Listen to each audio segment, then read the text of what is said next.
Hello world, Dorothy Dottie or Dot. My name comes with options, and I'm a homeless caregiver. How I got to be that, I'm sharing my story.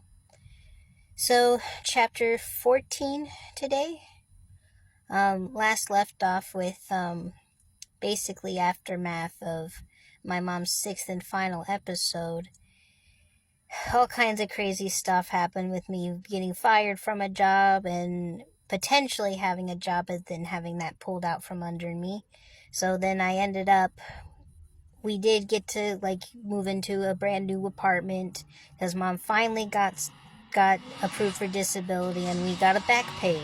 We got a back pay amount because they owed us some amount of money for disability, so we were able to get into a brand new apartment. And I had two jobs working at FedEx Ground and Chick-fil-A.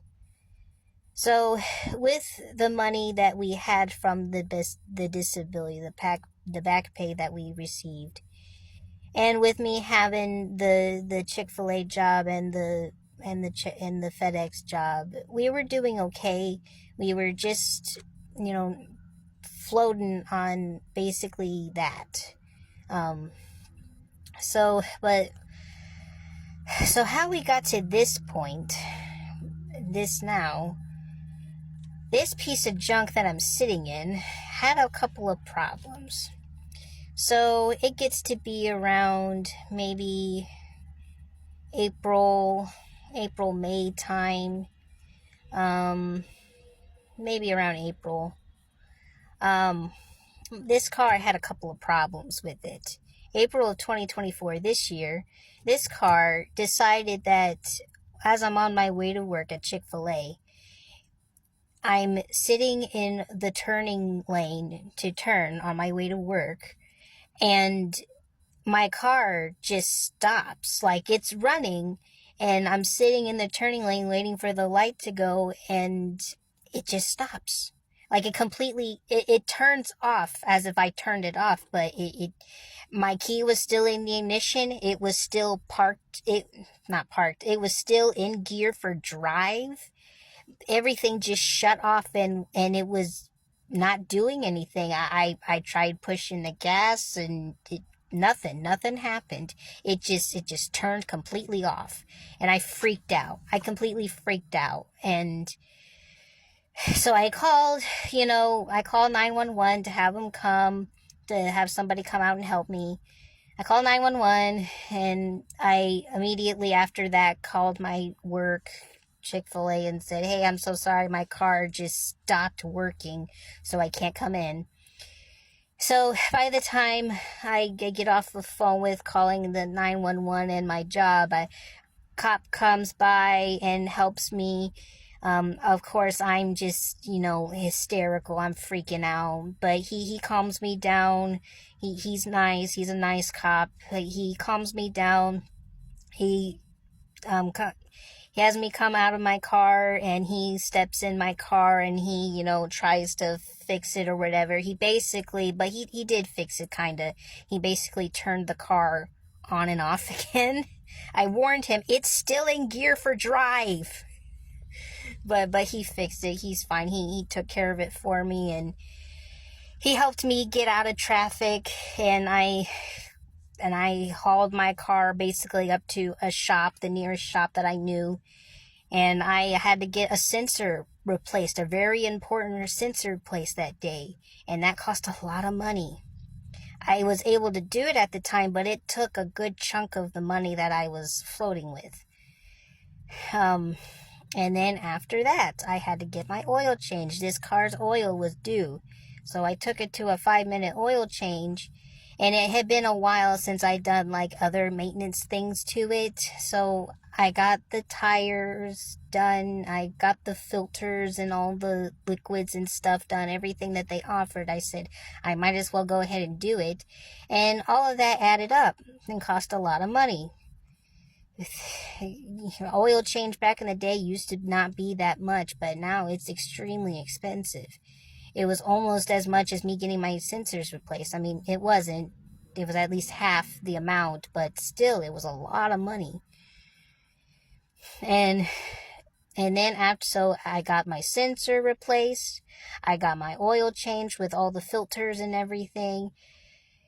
And then after that, see, what was the third thing that happened? Oh yeah, my brakes. I had to get my front brakes and rotor replaced because that was making a lot of squealy, not fun noises. So a sensor, oil change, and my brakes. 3 things that I had to get fixed with this car all in a row. And yeah, all of it took what money I had floating with. So having a job at FedEx and Chick-fil-A wasn't cutting it with paying bills and after having all of that stuff to happen. But even before the car things happened, I actually left my FedEx job. I couldn't do it. I was doing it for a couple of months, both Chick-fil-A and FedEx. I did it for at least 2 or 3 months, and I got so tired. I was exhausted. Doing night and day like that, I was exhausted. So I had to leave FedEx, and I kept Chick-fil-A because that had more hours. So I ended up losing a little bit of income. It wasn't much income, but still. So not having the FedEx and just Chick-fil-A and mom's disability and all of the repairs for this car, not a good time. So as I was, struggling to pay bills and everything, I do go to a Messianic synagogue now. I've been going there since March 2023. Basically during before mom's 5th episode is when we started going to that synagogue. We went to a Messianic synagogue. So we had been going there, and since we had been going there and we officially became a member, because we had been going for a whole year and a half now, we were able to get help. We became official members, so they were able to help us. But, they're not millionaires either, so they could only help us up to a certain point. And when they could no longer help us like they were, all like that, it came to late July that I was just seeing that I'm not going to be able to pay bills with this job. I have to prepare to be homeless, because I got to a point where, okay, I don't have any more money. All of it got turned into fixing this car. And I just ran out of finances. Everything is so expensive right now. And trying to get this car repaired was what short-term reason why we're homeless now. So, yeah. Basically, the short-term reason why I'm homeless now is because I had to get this car fixed. Long-term reason is because my mom got hit by a car. So that's it. That's why. I've been taking care of mom all by myself, and then just one unfortunate serious thing happened right after the other, and that's where we are now, basically. So, but I do have a job now, guys. I do work at a particular pizza restaurant, and they're really nice and sweet, but it is a struggle to do all of this now. But I just had to prepare, because I knew it was inevitable. It was either pay for rent or pay for the car, and I was going to lose one thing, and I thought it would be smarter to lose the apartment rather than the car, because at least I have a car. I still have somewhat of shelter.